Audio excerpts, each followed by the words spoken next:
I'm here with Mark Aspden, who is the outgoing Chief Executive of Sport Hawke's Bay. Mark, just want to touch on a significant development within Hawke's Bay was the cyclone. It affected everyone.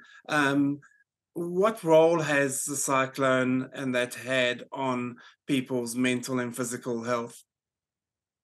Yeah, it's a really good question, and I think rather than it's had, it's probably having and will continue to have for quite some time. And if people, again, it's something that's easy to drop off because you're busy. You're worrying about you're cleaning up your property. Now, I suppose it could be some little bit of physical activity in that, but it's easy for the sport and physical activity to fall by the wayside. But and obviously, if you're worried about loss of your business, your property, that's hard, or even loss of family members, that's a real impact on your mental well-being.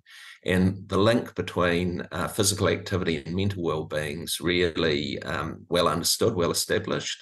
So again, supporting schools, for example, who have been relocated and so don't have their normal access to their playgrounds, to support them just to even just run a few sessions. Wairoa community really badly impacted. So, even just a little bit of funding via Sport New Zealand's Tū Manawa Fund just to help purchase equipment that had been lost.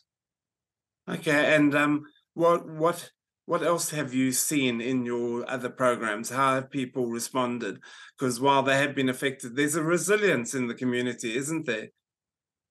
Oh, absolutely. And, sport and recreation, always survives, right? It survives through wars, it survives through natural disasters. I think there's a sort of innate desire to want to be out there playing, competing, having fun. And so community does absolutely rally round. I guess this cyclone coming on top of 3 years of COVID.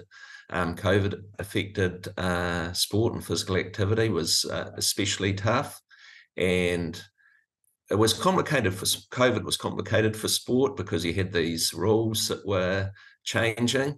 Not everyone obviously was a fan of the rules or the restrictions, so running a sports organisation became more complicated. So I just take my hat off to the very many people, mainly volunteers, who just have kept sport running through the last 3 or 4 years.